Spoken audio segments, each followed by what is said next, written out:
everyone can have this after too. But General Assembly is a global education company. So we have about, I think 30-ish campus now. We just launched a couple, but our whole mission is helping people find the work that they love. And how we do that is through education. So we've got full-time courses in software engineering, data science, user experience design. And we also have some part-time courses in product management, data analytics, digital marketing, Python. There's something else I'm missing right now. But I think you get a good understanding. They're very tech-based, and we also do some one-off courses. And so like you could take an Excel boot camp on the weekend or do like a Instagram masterclass. So we have a really cool variety of some classes. But to give you a little bit more background on Nothing Ventured, Nothing Gained, this is a quarterly series, and the whole purpose of this is getting some awesome entrepreneurs on here to kind of talk about what they've learned and how they've gained their experience throughout their time of being an entrepreneur, and like things that they've learned along the way. So we have a great lineup tonight. We've got Brandy kicking us off, John going after Brandy, and then Kristen. And so after that, we're gonna let everyone kind of chime in and do some Q&A. So keep some questions going as we're going through. You can either send them to me directly, and I can ask them on your behalf, or you can go ahead and throw them in the chat, and I'll make sure that they get answered after all the presentations. But I'm really excited. So Brandy, I think we're gonna have you kick us off. Yeah. Whew. Hey everybody, I'm super happy to be here. I was saying earlier that this is the most social I've been in the past month, and you know, we're all in this together, and it is so true. I just want to encourage you guys to just remember that we're all in it together, and just find those little things that bring you joy. And right now this is bringing me so much joy, so thank you guys for joining.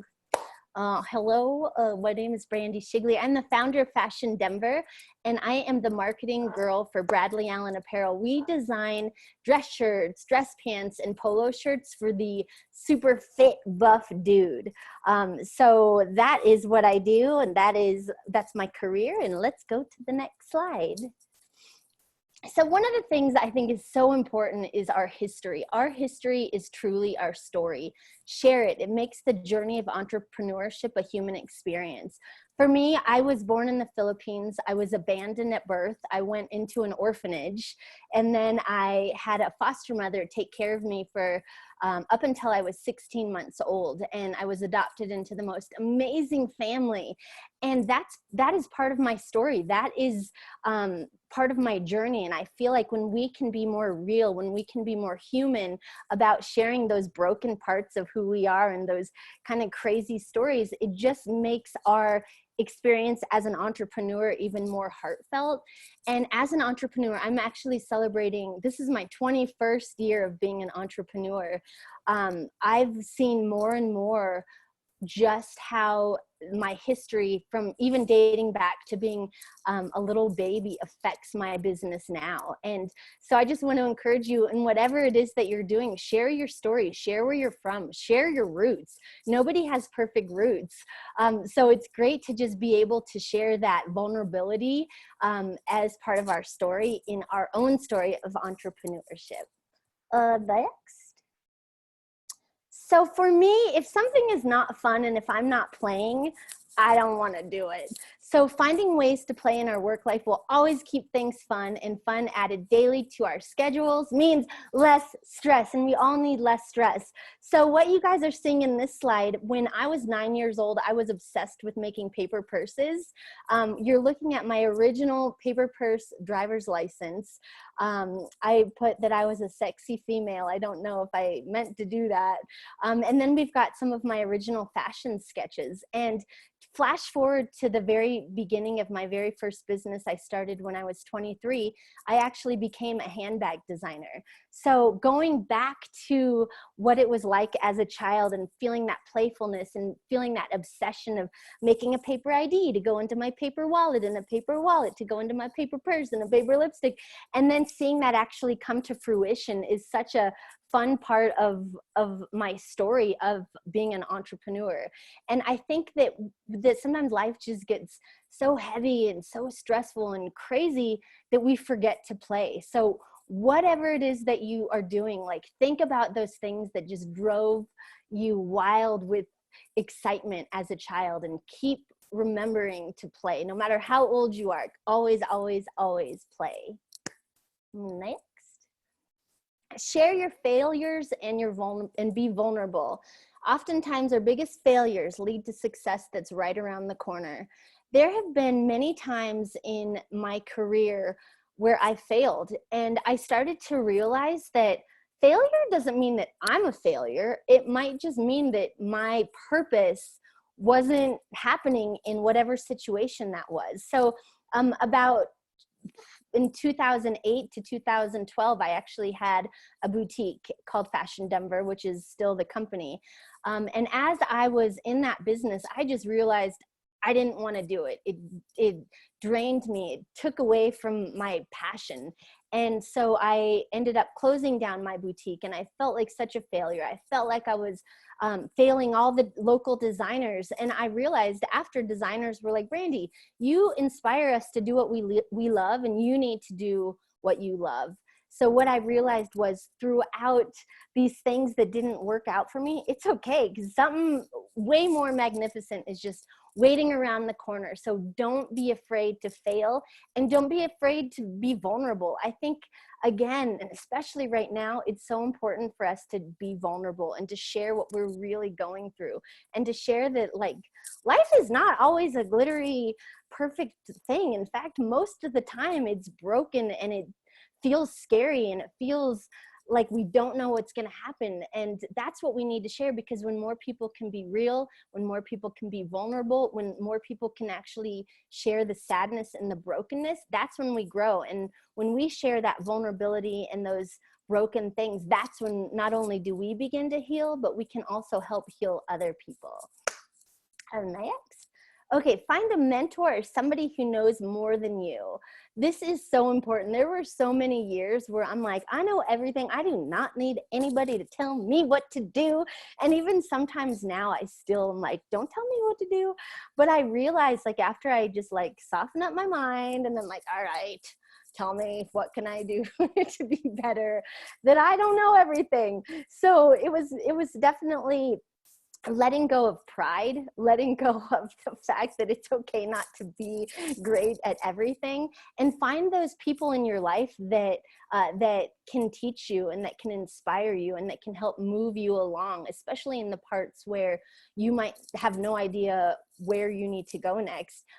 But somebody might have an answer for you, and somebody can help direct your path. So have a mentor, because that is such an important thing to do. Next. Oh my gosh, this is such an important lesson that I've been going through, but focus on the essential and eliminate the rest. There were times where I felt like I had to do everything that comes along with having a business, every little hobby and passion that I had. I want to do it all. And what I began to realize is we only have a certain amount of hours in the day. We only have a certain amount of energy in the day. So we need to focus on the essential, and understanding what that essential is huge. Understanding what that fire is that is within your heart, that drives you and makes you go, yes! That is the essential. So those things that aren't always that way for you, just bye-bye, eliminate them. Okay, and next. Have your sanctuary and visit often. For me, my bathtub is my sanctuary. After a long day or after a short day, I get in the bathtub, and it is my place where I can decompress, where I can just not think, or I can think. And having that place of solitude is so important. Whether it doesn't even actually have to be an actual place. Like for me, it's my faith, it's my spirituality, it's getting into the word. Like that's what strengthens me. So whenever I'm feeling just that anxiety and that uneasiness, I go to my space that I know will never let me down and will always strengthen me. So have your sanctuary, visit often, and find that rest, because as soon as you find that rest, you can be recharged and re-energized and re-inspired to get through and know that the next day is a brand new day. And well, that's my spiel, and I'm sticking to it. Those are my little points that I just wanted to share with you guys. And these are my websites and my Instagrams. And please reach out if there's anything that is on your mind, or if you're just needing to figure out how to get unstuck. I love figuring out how to get unstuck, and I get stuck too. So I love being able to talk to someone who can get me unstuck. And oh, another thing I want to say is just like surround yourself with people who bring you up and who help you thrive and who believe in you, because that is everything. Like that makes the world of difference. And that's it. Thanks, Brandy. That was awesome. You're welcome. I loved those tips. John, I think you're up next. Yeah, so actually the rest, aside from this slide, everything else is exactly the same as Brandy, the exact same format, same images and everything. I hope people laughed when I said that. I can't hear you guys, but anyway, I'm John Amar. Sorry, Jonathan Zwassamar, but no one except for my mom really calls me that. But y'all can call me John Amar. And I'm here to give you some semi-useful tips from someone you've never really met, and maybe I'll end up rambling. I'm the founder and principal consultant at Onward. It's a boutique public relations consultancy. So I work with nonprofits, I work with tech startups, real estate companies to help them with their strategic messaging, help get them into the news, help get them out of the news and they don't want to be there. And lately been doing a lot of community partnerships. So that's me. A little bit more about me. Who the bleep am I? That's a photo of me from, I think, 1994-ish. I was like 4 or 5 years old there. I'm just a nice Jewish boy from California. Nearing dirty 30, pretty excited about that. As I mentioned, founded Onward. I also founded a public relations software startup that I'm currently working on right now. It's called Sourcelist. I'll be launching that pretty soon. I'm pretty excited about it. And before I got into those two things, was in the tech scene for a couple of years, was the co-founder of a home remodeling startup, worked at a couple of public relations firms in Washington, D.C., where I lived for 6 years before coming to Denver. Worked on Capitol Hill as a speechwriter and communications director, working for 2 members of Congress. And before that, I was doing the political campaign thing. So yeah, before that, I kind of bounced around to a bunch of different other places. We'll go to the next slide. And this is kind of my first tip that kind of helped me figure out where I want to be. Dabble a lot, say yes, and be ready to pivot as quickly as you possibly can. So this is actually really fun to take a drive down memory lane. I'll kind of go from left to right here. So far left, that's me as a bartender. Underneath that was me working or not working in that particular photo, talking to a friend of mine as a cafe worker. We were baking bread that day. In the middle, obviously, Starbucks barista. Then I was an intern for a US agency. And then the one underneath that, where I'm just kind of broing out with my shades on, that's when I first started working in the startup world. All these things, we could go back one more for just a few more seconds, thanks. These 5 experiences all happened within about 3 years of each other. And that was just a product of me trying to figure out what I wanted to do as quickly as possible. And the only way for me to do that was just to try everything and say yes when new opportunities came my way. And when those opportunities didn't work out, I would immediately go find another opportunity Because if I didn't, I'd, my mom would probably agree with this. I would usually get into a lot of trouble. So I needed to keep myself pretty occupied to stay out of trouble when I was in my early 20s. But as a result of that, I really figured out what I was good at. And so we can go to the next slide, please. So what I was really good at and what I was really interested in after doing all of those things was politics. Like I was enamored by it. I decided to finally declare my major as poli-sci. I started reading the news. I started volunteering on congressional campaigns, participating in rallies. I was like, man, I really freaking like this, and I'm really good at like being out there in the community and talking about politics. And I was really good at writing as well. So you can see in that t-shirt, the blue shirt photo, that was me working on a congressional campaign in Southern California. And I was I think 22, 23 years old. So I was just getting ready to graduate from college. I think that may have been just a couple weeks before graduation. They ended up hiring almost everybody in that photo to join the campaign. We were all like the super volunteers, because we really all just kind of leaned into it because we were all really, really good at what we did. And the to take this a step further, when I mean like, leaning into what you do, I mean like really, really lean into what you're good at. So we can go to the next slide here. So you find your niche, you own it, and then seriously, you freaking own it. Just go all in. And that's what I decided to do. So I booked a one-way ticket to Washington, D.C. from San Francisco and worked on Capitol Hill for that member of Congress. That's Alan Lowenthal. That was the campaign I worked on when I was in college. So like I said, I figured out at a young age, after bouncing around a bunch of different places, that I was a good political operative. And so I just leaned fully into it, and I didn't really focus on anything else. Just kind of went all in.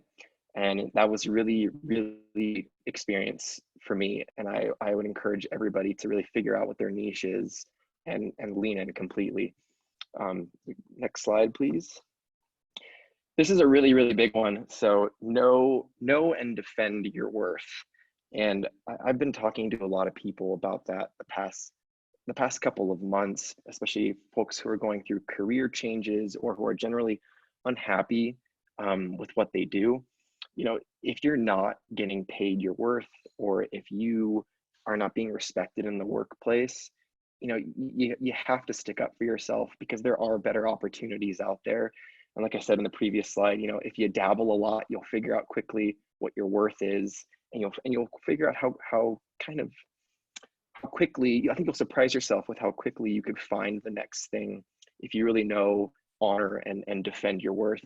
And sometimes you really have to be, I had to be really ready to leave when I didn't feel like my worth was being met. So that's a really big one that I like to tell people a lot. Go to the next slide, please. This is a huge one for me. So this kind of piggybacks off what Brandy was saying about, her time to herself, her bathtub time, or leaning into her faith and really using that as a way to recuperate. So for me, it's travel and leisure, and you don't need to have a ton of money to be able to do that. Whether it's going up into the mountains and doing a hike by yourself, or going to a local distillery with some friends and finding your way into a bottling situation. So just these three photos here, it's me snowboarding. The one in the middle, it's me in Mexico City eating some elote, which is like one of my favorite foods. And the one on the right is just at Ironton Distillery here in Denver, just bottling vodka. Just got an opportunity to do that with some people. And what I really like about traveling and taking that time for yourself is it gives you an opportunity to really clear your head and come up with new ideas for yourself or for your business. So after I did the Washington DC thing, I started Onward, my PR firm, and I've been traveling kind of like a madman for the past 2 years. like 4 times a year to different countries and states. And I feel that I really need that, and always come back feeling very refreshed and with a lot of new creative ideas that I can then pass on to my clients. And I kind of view that as a big value proposition for my clients. So the more I travel, the more ideas I get, the more culture I'm exposed to, the more ways I see the world work. It adds a lot of value to clients who hire me in my firm to come up with new ideas. And if you're just sitting in your office every day, it's easy for the ideas to go stale. So I would encourage everybody to just get out there, even if it's just something local. Take that time for yourself and do it often, as often as possible. Still do your work, and be a responsible person, but don't beat yourself up about taking some time off. Next slide, please. This is the final one. So, dream, then do, then repeat. And I was looking for a really cool quote to include here. I don't know if anyone knows Jonathan Winters. He's a famous actor, comedian. He passed away a couple of years ago. But I saw this quote and it really stuck out to me. If your ship doesn't come in, swim out to it. And, I'm an incredibly impatient person. People who know me really well gather that pretty quickly. I don't like to wait for things to happen. I like to go out and get it, because if you wait, you could be waiting forever. And we all have a very limited time on this planet. So I would encourage people to figure out exactly what you want to do, and then just go freaking do it. And who cares if you fail? You'll figure out how to do it better the next time after you fail. And who cares if you fail again? Maybe you'll figure out that that's not the dream that you should be going after, and that's a valuable lesson as well. So yeah, I would encourage people just to throw, I don't want to say like throw caution to the wind, but throw doubt to the wind, and try your hardest to trust yourself, and to trust the process, and to trust that the universe will respond favorably to you going after your dreams, because so far it has worked out well for me. So final slide, please. Cheers. Yeah, if so, I want to offer anybody on this call, a free 45-minute public relations consultation if you want to just chat through ways to get your business out into the media, or ways to generate some PR, or if you need help with messaging. I do all that stuff. And if anyone wants to contact me, there's my email address, there's my Instagram. You can visit my website and fill out the contact form to get your consultation started. And yeah, thanks, Hannah, for having me on here, and looking Thanks, forward to John. questions at the end. That was awesome. And just to let everyone know who's on the call, I will be sharing out the slides in the follow-up email, so people can come view this as well as the recording. So people can check this out again later if they want to get re-inspired. Kristen, did I skip 2 slides? No, that was our start. Okay, sorry. Oh, you can go to the next one, actually. Okay. We'll start there. I didn't mean to put that one first. But. Sorry. Okay. Yeah, hey guys, that was great, John and Brandy. And I am Kristen. I'm the CEO and co-founder of Goodbye Gear. And if you guys are local, you may have heard of Goodbye Gear. We're a managed marketplace for secondhand baby and kid gear. So we make it really easy for parents to declutter, and we make it as easy to buy something that is secondhand or open box as it is to buy it brand new. You just click and we deliver and ship nationwide. I know that my profile is very short on the invite page, but just like 2-second background of myself. I have been working in product and tech for 18 years, which I won't tell you how old I am, but for a long time. And I was a electrical engineer in university. I went to school in Canada. I'm Canadian. We call it university, not college. And I specialized in mobile identity and authentication, and worked for companies all around the world building out their software and their infrastructure for their authentication, and worked at a number of startups. And the last startup that I worked at was called Payphone, or is called Payphone. It's a very successful startup still. I am now an investor in the company, and they have mobile identity patents. And I always wanted to start my own business. My parents had a small electrical contracting company for 35 years, but I just never had like an idea that I really wanted to to do, but I knew that I had it in me to want to start my own company. And it wasn't until that I had my first child, and my husband and I are pretty minimalist, we don't have a lot of stuff. And then all of a sudden we had a little child and our house is filled with crap. And then we needed more. And then in order to go and buy something, you have to go through so much work of like messaging people back and forth and like negotiate a price, driving across town, being in the parking lot. And it was just like this colossal waste of time. And we have everything that can be delivered to our door, but we were doing all this work to get a secondhand stroller. And I personally had a really bad experience trying to buy something.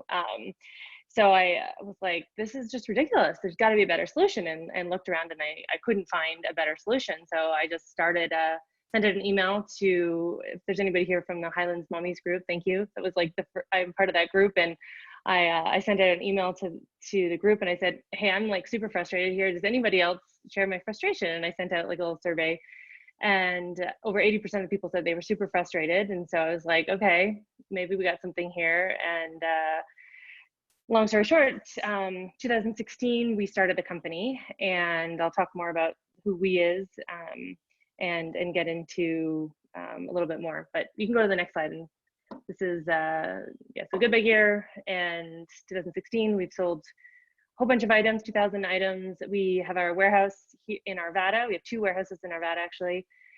So represent the Arvada people on the call. And then we expanded into Dallas last year. We're VC backed, venture capitalist backed. So we've raised just short of $3 million over the last couple of years. And we're growing rapidly and expanding into other states and working on some partnerships with some major retailers.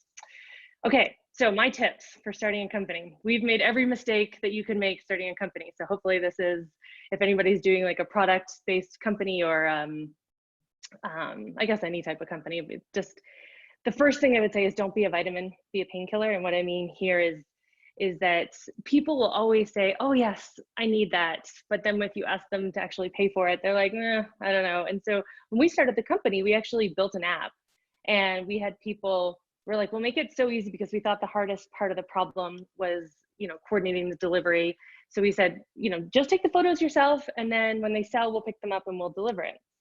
And people were like, oh, this is great, it's nice. But then, they didn't really use it that much. And so we kept trying to figure out like, why are they not using it very much? And it just happened to be like, we were doing the pickups and deliveries and we go to someone's house and they're like, I have an entire basement full, I'll get to it eventually. And one day my co-founder was like, well, I'll just take it all and take it to my basement and do it for you. And she was like, oh my God, are you serious?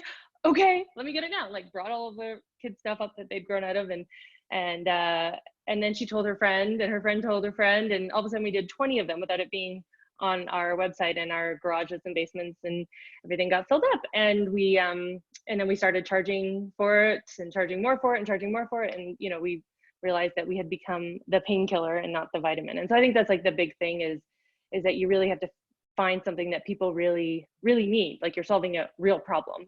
And if we go to the next slide, and how you figure that out is really listening to your customers. And we actually went through an accelerator program in Boulder called Boomtown. If you guys are familiar with it, awesome program. And myself being in product management and product development for my whole career, I was like, I know how to do user interviews, but we weren't doing them very well. I actually, so we got great lessons on how to really listen to your customers. Oh, someone's in Boomtown right now. That's so cool. They're awesome guys, and it totally, I'm not, oops. So this is one, I hope you guys still do this in Boomtown, but they made it, well, you can't do this part of it, but hopefully they find a way to do it virtually. But we would go out onto Pearl Street and interview people, and you'd have to basically get to the why. I forget, we were asking some silly question, but you'd have to get to the why. You ended up getting to know this person and like their real desires and needs, and just by sitting back and not asking any leading questions, but just continually asking why. I mean, it's pretty simple. It's very strange, but once you get used to doing it. So that was something that, is really important, no matter what your business that you're starting, is that you listen to your customers before you go out and build it, but as you're building it. And I think, one of John's slides was dream, then do, or dream, then dream, then do repeat. And I think that's so important, regardless, like when you're starting a company, but all throughout, that you're testing and iterating and listening and testing and iterating and learning, and never ever stopping that, because people, you know, what you assume they're going to do is never exactly what they're going to do. So I mean, there's lots of tools out there that are really incredible for getting real-time feedback without asking people questions too, just doing A/B testing, or we use Hotjar, which is kind of creepy, but you know, you can you know, look at where everyone clicks on your website and watch them use your website or your app and other things. So that's a big one, is just like always figure out how to get real feedback, and make it paid.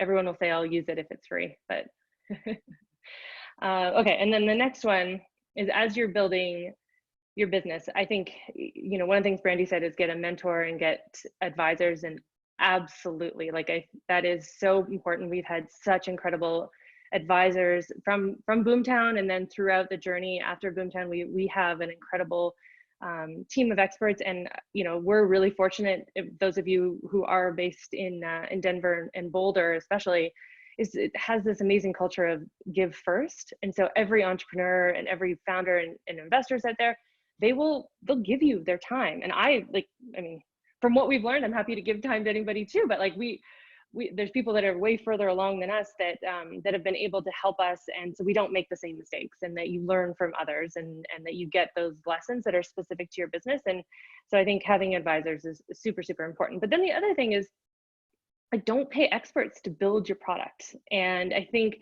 you know, being in the technology space for so long, like if you had to build, I mean, one of the startups I worked at, we built our e-commerce site because there was no such thing as Shopify. Shopify's only been around for, oh, how do you find an advisor? Oh, we'll get into that, but there's lots of ways to find advisors. So Shopify, and then there's other, you know, like we used to have to go out and get, now maybe I'm dating myself, but you used to have to go and actually get servers and get it, like if you put it somewhere, install it, and then have software that goes on it. But you don't have to do that. You don't even have to know how to code. Like, I am not a coder. I can code, but I don't. But I've built our entire website and our entire service. And a lot of that was from using I threw up some of the things that we actually use. Typeform is awesome, you know, Canva for all of the graphic design stuff, you know, QuickBooks. This is one thing that Boomtown is also really awesome at, is that they made us do our own pro formas, like your own financial model. And I'm not a finance major. I never took accounting, but you know, I know how to do books now. And it's something that if you don't know that, then well, first of all, you're probably not going to figure out how to make your business successful, because you have to understand the basics of your business. And so it goes from, you know, the operations, the technical, but also from the finance side. And I think that it's tough, but you can figure it out, and you should be the one to do it. So that's a big lesson learned. Like, we definitely made some mistakes of paying people because we thought they were experts at doing it, and we were like, well, we could get 80% of the way there without paying you anything, and we would learn way more, you know. And it goes back to listening to your customers. So that's a big one. And then the last thing, which is the most important thing, is choose the right team. If you if you have a chance to have a co-founder, I highly, highly, highly recommend it. And it's one of the things that, for startups, especially ones that go into accelerator programs, like, they do recommend having a co-founder, because that mathematically gives a better chance of success according to some of the stats. But just because it's really hard. I mean, and we're in a really hard time right now, and I'm very, very fortunate to have a wonderful team, and most of all to have an incredible co-founder. My co-founder, Jessica Crothers, we knew each other personally. Like, she's a really good friend of my husband's, and our families were good friends. And it's a little risky going into business with a friend, but we set up some, like, I would always advise people to get an operating agreement in place before you do anything, even if you are friends and think that nothing bad is going to happen. But we're very, very fortunate in that we both are similar in a lot of ways, but very, very different in a lot of really important ways. And so very fortunate to have a great co-founder. And I would say, like, the rest of our team, we've hired some incredible people that didn't work out, and we always come back to building our culture. And so we've, writing that down of what it is and learning what your culture, what it means to work well in that culture. And even if you have someone that's an incredible performer, but if you can't work with them, you don't have time to change yourself while you're, building a plane flying through the air. So you have to really pick people that care about the problem and that you enjoy working with. And so that's been a big lesson learned. It's probably one of the toughest things that we have learned the hard way is on hiring throughout the last 3 years. So that's it's me. It's my Twitter. That's my email, and that's all the stuff about Goodbye Gear. But I know one person asked a question about how to find advisors. So I think that there's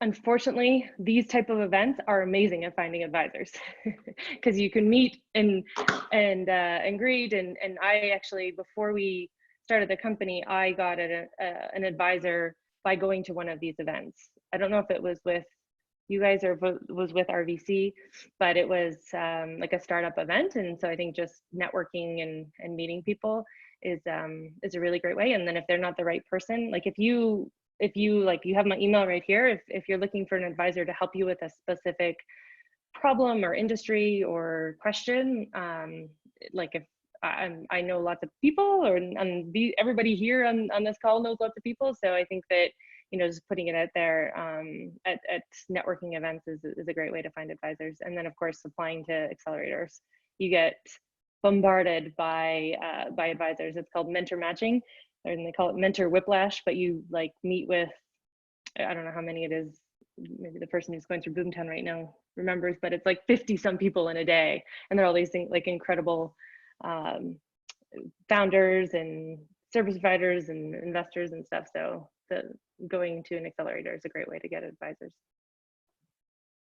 Yeah, and I think talked really that, fast, I'm sorry. no, you're good. I think that naturally kind of opens up into Q&A. So would love for other people on the call to kind of pop in and ask questions if they'd like.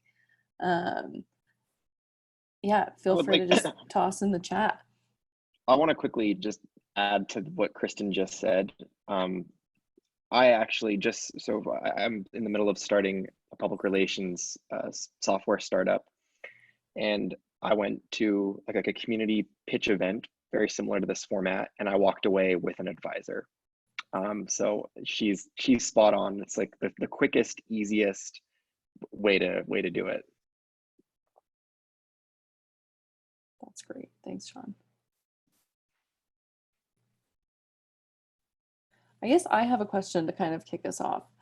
Kristen, can you kind of speak to how maybe like you went from like a larger startup into like a very small business on your own business? How did you bring like that expertise from like kind of going from the tech world into starting your own thing? The only real transferable skill is problem solving. I mean, I went from high tech like mobile identity to cleaning used baby gear items and putting them on a website, and doing logistics. And so, but I think it's one of the things that when you're starting a company, that's the advice I would give everyone, is even if you have known absolutely nothing about it, if you want to solve it and you have the passion to want to figure out how to solve it, then you will. And you're almost better not to know a lot about the specific industry or domain, like I met with a guy who was one of the first employees at Zappos, and he was product management background, but he ended up being their photographer and like designed how they did that. I don't know if you heard about how they originally had the camera that would be 360 to take pictures of the shoes, and then he ended up being in charge of marketing, and then he went into all these different things. And he said like every person there was not an expert, even the customer care, which is Zappos is known for. The lady who started the customer care had zero experience in customer care. And so I always say, we've had a lot of success hiring people that are not domain experts, but that really want to figure it out and have the aptitude and passion to want to. So I don't know. There wasn't a whole lot of skills that I brought over from that startup. A lot of things we shouldn't do. Thanks. Cool. And people, you can also just share it to me directly if you want, if you're nervous to ask in front of everyone. I have a question for my fellow panelists and Hannah. What currently is the number one thing that is bringing you joy when you can begin to feel your spirits go? I love that. Anyone? You go for a run. So, Probably exercise. Yeah, It's a good one. that's big for me. I've been really enjoying, so I recently transitioned one of my clients to pro bono, and I don't know what happened with like the mental switch there, but I've been having so much fun with this pro bono account. I feel like the rules have changed a little bit, and we're able to push a lot more boundaries, and that's really feeding my creative appetite these days. That's awesome. Bringing me a lot of joy. Awesome. And Joe Exotic. I would say for me, putting on some good dance music and just getting my dance on, even if it's just for a little bit, I miss dancing. I love dancing. So we have a couple more coming in. The first one I saw was, has anyone used the small business admin services for their startup? Good question. The COVID? Not one, yet. Hopefully I won't have to do that. I can answer with venture-backed businesses. Normally, you're excluded from SBA loans because of, they call it the affiliation rules. But with the COVID-19, the CARES Act, they did include a lot of other things that they don't normally include. And one of those, they waived some of the affiliation rules. It's still a little bit unclear. So anyways, we were advised to apply. We did, but as of yesterday, they said the funds have all dried up or have been already applied. So I don't know if we'll get any. And then there's the SBA, what's it called? EIDL, Economic Disaster Relief or something. But that one is like a $10,000 loan that you can get by applying, and we have not. But I know other companies that have and that have been able to get it. I don't know if they're in the same situation where it's dried up, but if you are a startup, I would go to their site and apply, or if you're a business at all, like go and apply immediately, because apparently the people that I do know that have got it, they've wired $10,000 to their account already. I like the next question of how are we staying creative at home? And for me, I just realized I can totally be mobile. So, whoops. So I'm going to take you guys sure about that? I'm going to take you on an adventure and show you my creation station. But for me, I need to have a space where I can be creative, and I have to set up a zone to like let myself be creative. So what we're looking at right now is the Bee Shigley Creation Station, where we've got my, can you see that? I've got my guitars, my keyboard, my whiteboard of things that inspire me to create. I've got like all my creative crafts down there. Got my boyfriend right there. Fireplace, my dog. But this space is set up specifically to be creative. So again, it's like my little sanctuary where I can just go, and it's always gonna be a place that can inspire me. So I recommend, like, when you're at home, even if it's just a desk, even if it's just a tiny little space, set up a space that you can be creative with all the things that inspire you, with all of the tools that inspire you to create. Yeah, I love that. And Brandy is actually one of the most creative people I know. It was kind of cool to get like a look inside of her little creative space. It's exactly as I imagined it. This is what I love about Zoom. You just get to like see into everyone's like personal space. You're like everything's just gotten so much more like homey. Yeah. I'm staying creative at home by cooking a lot, just being experimental in the kitchen, and then having like completely spontaneous dance parties with my girlfriend Nina. That's been really fun. Yeah, I don't have a room like Brandy's, like a creative space. I actually am more minimalist in my little creative things. I love that. I would say we are. Oh, go ahead. Oh no, go ahead. We have a I couple of Q&A, but let's wrap this one.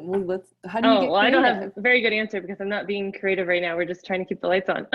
We don't, because we have like warehouses where we don't have any people allowed to come in and work, but we are staying open to ship and fulfill orders. So my co-founder and I are working very long hours in the warehouse by ourselves. Well, you're being creative in the way that you run business. Yeah, saving costs. But yeah. So there's a couple in the Q&A. Any advice for a recent college grad that is currently a startup co-founder, but also has a lot of other interests and curiosities? I like the startup, but am uncertain if I want to dedicate 3+ years to it. Any advice? Don't do it. What did you say, Kristen? Did you say don't do it? No, do it. But also do other things on the side. Have a couple of side hustles. Diversify your income if you're going to do it, because it's super, super risky to just go all in on it. I disagree. Make this panel interesting, but I disagree. I mean, I think if you're going to do a startup and you want to do it well, you can't dabble. I think it's important to dabble until you figure out what it is you want to do. But I think what you're saying here is that you don't have an idea that you're that passionate about that you want to dedicate, because honestly, it is something that is going to take all of you. And I mean, you still can have a life, but it's going to take every other part of that life in order to make it a successful company, at least in my experience. I think if you balance your time properly, you can do it all. Especially if you make time, if you're diligent about making time for yourself. Yeah, I mean, like right now I run a PR firm full time, and I'm starting a startup on the side, and I plan on doing both until I literally can't do it anymore. And I'm just gonna jump ship to, you know, one or the other, whichever one is outperforming the other. But I'm not going 100% full in on the startup right now, because it is too risky, and the PR firm is, you know, is my main vessel right now. So agree to disagree, Kristen. Yeah, that's good. What were the other Q&As? Any advice for a recent college grad? Oh, that's one we just talked about. That one. What did you consider when making the leap to start up to a new position? Is the less than optimal spot you're in now better or worse than the spot you might end up in, and how do you think through the transition? I think that oftentimes we settle, and we have one life, and we should not settle in this life. So I think the leap is to be fearless and to just go for these passions and these dreams. And, you know, like I'm sure Kristen would agree with this, make sure you've got your backing and like the business set up right, and have the people that can help you build. But I also think that a lot of people don't start things because they may suffer from analysis paralysis. They're thinking about all of the different things that could go wrong and all of the things that they need to do to get their business started. So then they just never start. And for me, I'm kind of I definitely lead my life with my heart, which doesn't always get me in the best places. But I can tell you right now, it's brought me a lot of adventure and a lot of joy and a lot of figuring out what I'm actually good at and what I'm not good at. But I think the biggest thing about taking that leap to do what you love to do is just committing to it, and trusting and having faith that if this is something that is your heart, if this is something that you are being called to do, it is going to work out. It might not work out the way that you think it's going to work out or you want it to work out, but it will work out if it is meant to be. What? I don't know how to finish that sentence, but John, do you want to finish my sentence? I mean, I completely agree with everything Brandy just said, but it's scary as hell. I'm sure, you know, Kristen, I'm sure it was scary jumping into, you know, going full speed into Goodbye Gear. Well, I remember being really freaked out when I decided to quit my full-time jobs with these you know, bigger companies to go out on my own. And you do just kind of have to like trust the process and trust that everything's going to work out, and you swallow the fear, and see what happens, because why not? Like Brandy said, like you only have one life to live, and there's no point in waiting. And I'm so happy that you brought up analysis paralysis, because that is a real thing. Sometimes you just need to pick a direction and just go for it. Just Yep. pedal to the metal.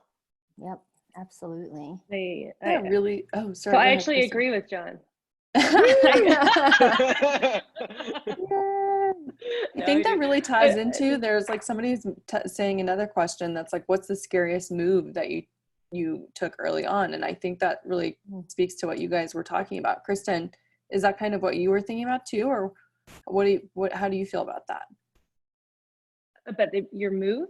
Like one, like taking the leap, or like what was the scariest move? Oh, yeah. I mean, I think that that is exactly what happened to so many people. And I have some really great friends that I know would be incredible entrepreneurs, but they're like, well, but what about this? And I don't understand how to do that. I'm like, you'll figure it out. Like, don't worry. We're all figuring it out. And it is just about doing the next thing and just putting one foot in front of the other and just doing it.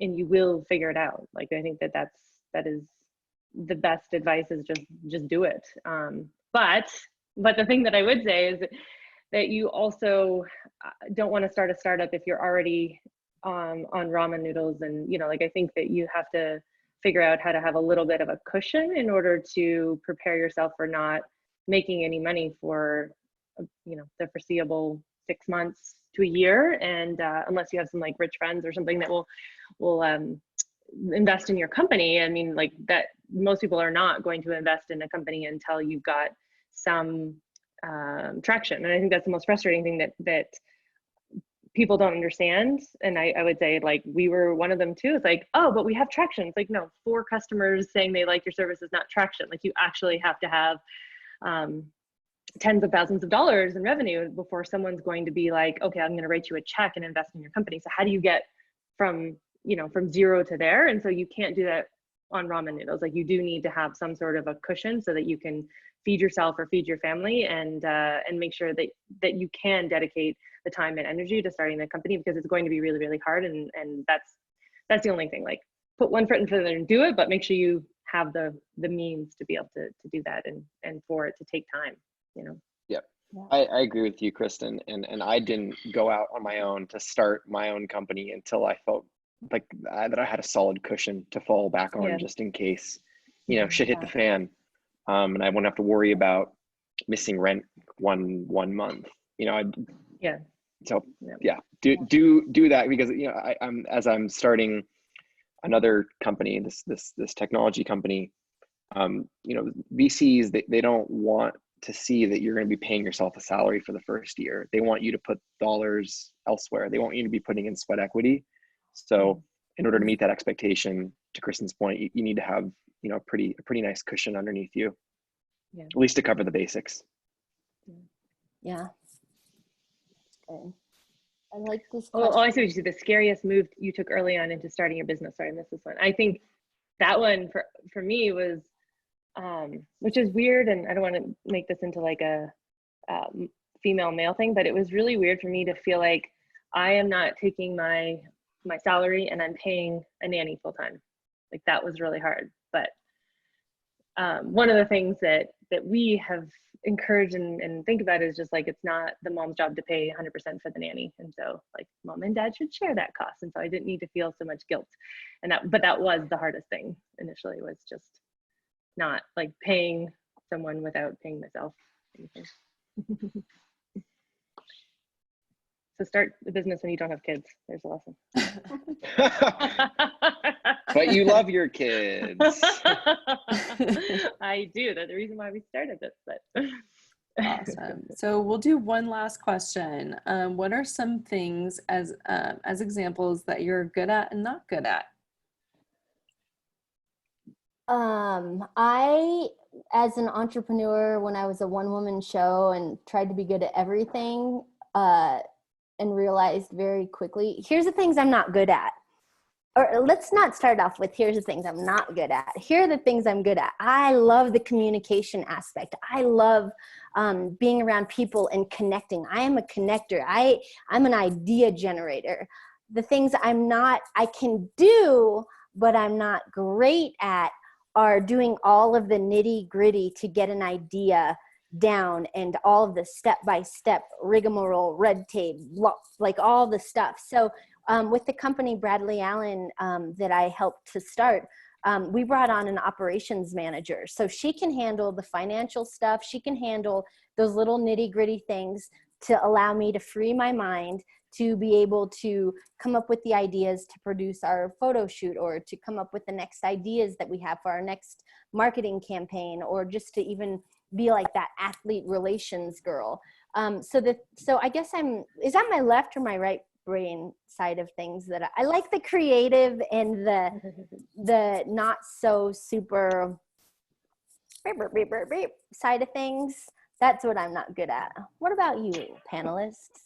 I'm the opposite of you, which is why my co-founder is great, because but I would say I'm much better at the execution, operations, like problem solving, like let's figure this out, let's get it done, where like the branding and the voice and the communication, like that part I'm not as good at. And so I rely more on my co-founder definitely for all of that stuff, but I like to get the shit done.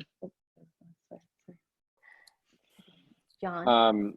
I'm good at all the things that you guys aren't good at. Without sounding like a bleep word. No, I think I'm really good at idea generation and execution. I've been working in communications and PR and branding for almost 10 years. So that's pretty much my bread and butter. The thing that I am horrible at, never been good at it, is anything to do with numbers. I'm not the numbers person.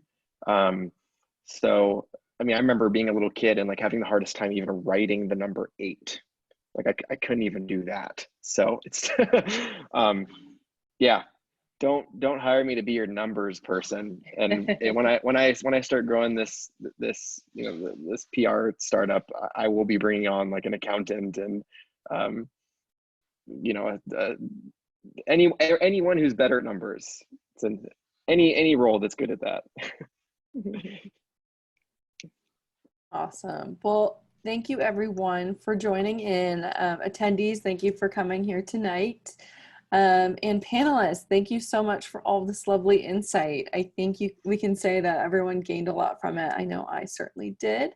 And then everyone keep an eye out for the follow-up email. We'll be sending out this recording in this slide deck, so you can connect with all these folks after this today. And if you guys are bored, tomorrow we're launching our Free Friday campaign. So if you want to check out some classes and stuff, go ahead and hop onto GA's website. I'll make sure I include that in the email as well. Hey, Hannah, can I interrupt you? Yeah. Not if you are bored, but if you want to upskill. if you on educate and thanks, Brandy, for branding my pitch. Yeah, come on. Come on. We don't do these things woman. because we're bored. My hype woman. If you want to better yourself and become an Yes. entrepreneur, Yes. get the skills you Yes. need. There If you you know go. what's good for you, you will Yes. attend every Friday. Yes. And if you guys want Dang straight. to have a dance party with me, just let me know because I've got ants in my pants and I'm ready to dance. It was so awesome. Love it. Thank you so much for bringing us all together. And guys, if you're listening, like just be encouraged. Like it does feel like a dark time, but we can be the light. We can be the ones that are out there in the world, shining our talents and our gifts out into the world to make this time a better time. So just when you feel discouraged, just know that there's light around the other corner, and everything is going to be not only just fine, but it's going to be awesome. And if you got some time, also watch The Tiger King. Yes. Oh, That's my summary. Okay, thank you, everyone. guys. Hey, everybody. Thanks, Kristen. Thanks, Brandy. Thanks, Hannah. Bye, Thanks, everyone. Hannah. Thanks, Guys. Kristen. Bye. Bye, John. Bye, Kristen.